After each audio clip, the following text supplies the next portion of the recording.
I've got Alex and Sam in with me. Good morning to both of you. Good morning, Dougal. How are Dougal. you? How are you? Very well, very well. Enjoying the sunshine on Alderney. I know. Listen, this is a very exciting story. If you don't know about this, it's something about outside your zone, often known as OYZ. So tell us about it. So yeah, we're Outside Your Zone.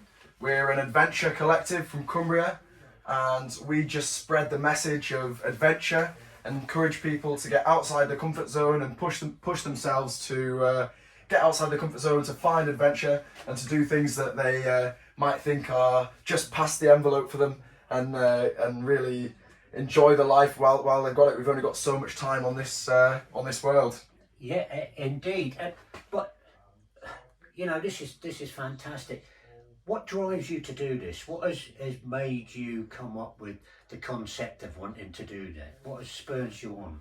So essentially, me and my brother Rob, who will be in tomorrow to do a DJ set. So I believe, yeah. Me and my brother Rob have always been into the outdoors, and we're never really into the video games or anything like that. No. And we've seen this generation that we're in become kind of obsessed with social media and video games and screens. And we want to push the message that actually the world's bigger than that, and you can go out and find yourself your own adventure, no matter what that is.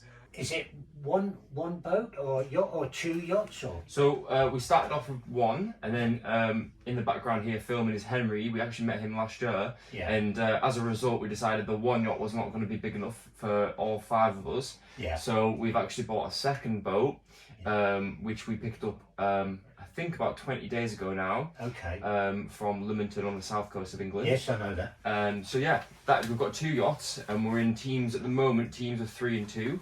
I mean, it's inspirational, really, because when you say sometimes it happens to the fittest of people, and life is taken away from us, and you could almost either wallow in that, and feel downhearted about it and downbeat, but you've gone completely the other way. So you've done some other exciting things as well, haven't you? Yeah, lots of exciting things. I mean, when we started the YouTube channel, we didn't have the budget. We were still pretty young at the time. Yeah. So we were still building up our own assets and things. So we started off with skateboarding, climbing mountains and canoeing, that kind of thing. Yeah. We then progressed when we decided, after, like Sam said, Carl died, we put a plan together where we all started to save up money for a few years. This was about 3 years ago that we decided we were going to do this.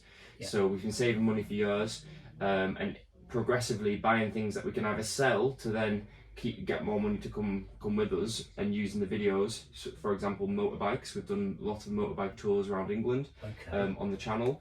And then we moved on to inflatable boats, or dinghies, tenders, if you will. Yeah. And we crossed the Irish Sea from Cumbria to the Isle of Man on those, and that's our most viewed video. A lot of people love that video. Was that a rough trip? It was a very rough trip. Yeah. Go on, Sam. Yeah, we actually set the world record for the smallest fully inflatable boat to cross the Irish Sea to the Isle of Man. It was 3.6 metres. It took us 9 hours to get from St Bees to Laxey on the Isle of Man, and that was a rough trip. But we had 3 boats, we went as a team, we trusted the whole team, and we knew that everybody would put everything out there to try and make sure that everyone was safe. We'd taken all the precautions, we had the EPIRB and the radios and life jackets and all these things. So it was very things. Professional. It was. We presented ourselves, and if you go and look at the video, you'll see that you might think we're unprepared, but there's a lot of things going on behind the scenes. Does this just spur you on to want to do other things? Absolutely. If Rob was here, he would already be telling you about his plans for pole expeditions when we finished the round the world mission. Really? Which we would all love to do. So yeah, we're just getting started. So do you have a time scale on how long it's going to take you? Yeah, so we believe that this world mission itself will take between 3 and 5 years. We want to take our time, we want to see the world, we want to meet all these different people and see all these different places. Yeah. And we don't want to rush it. So what made you come into Alderney in the first place then? So a long time ago, about over a decade ago, my grandmother and grandfather invited me and my brothers and my family to Alderney. Yeah. And we spent about a week here, and we fell in love with it. It was such a special place. Like all the history that you can just see from the beach. You know what I mean? You can walk around and go all around all the British castles like Fort Clonk and stuff like that, and just the amazing water and the kelp forests and just everything about it was just amazing.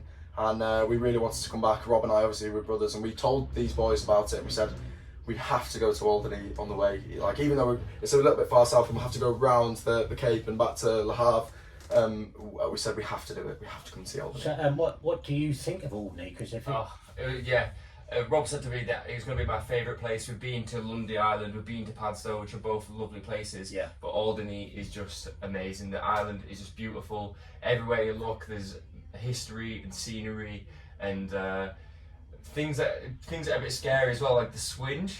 Yes. It's a bit scary. The race is a bit scary, especially when we're sailing in. But it just makes it even more beautiful. Well, really. I was just talking to the guy from Alderney Electric, and they're talking about harnessing some of that power. Wow. That's a very good idea. So, we're sort of doing little adventures as well. Nothing on your scale. No, that's amazing. Yeah, Harnessing the that's power of the sea, especially with the tidal current that strong. Yeah. That would be amazing. Yeah. And maybe then we might be progressed a bit further by the time you come back. So where are you heading first from here then? So we'll be going. Tom is the captain of the Sula 2 and Rob is the captain of the Blue Spur.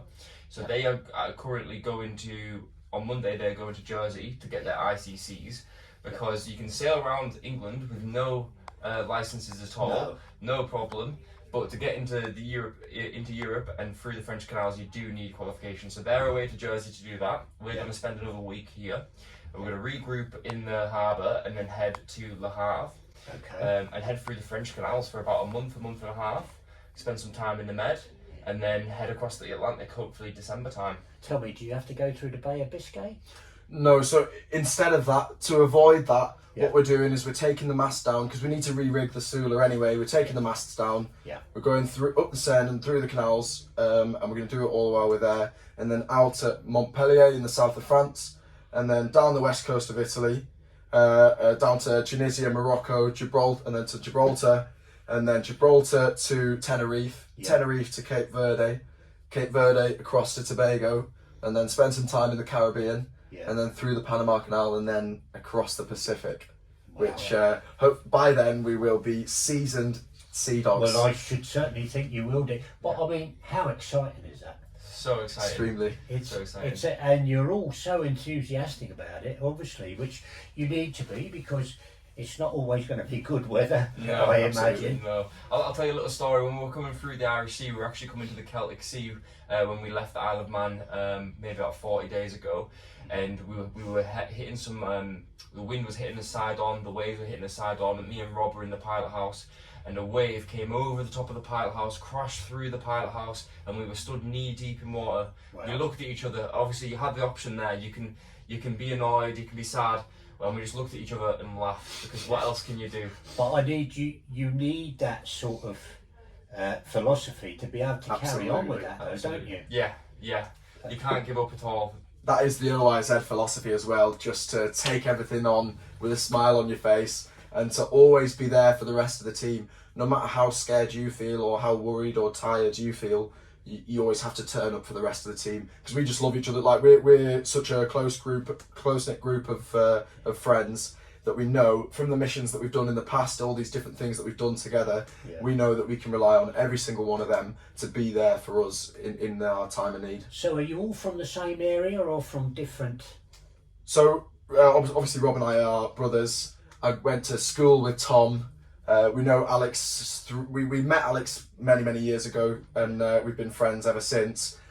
Henry actually was a recruit that we met at a boat show that we'd been invited to, and we saw him working for this narrowboat company and spoke to him, and the boys said, look, do you want to work at this narrowboat company for the rest of your life, or do you want to come sailing around the world? And Henry dropped everything and said, I want to come sailing around the world. And were you all in jobs before? Yes.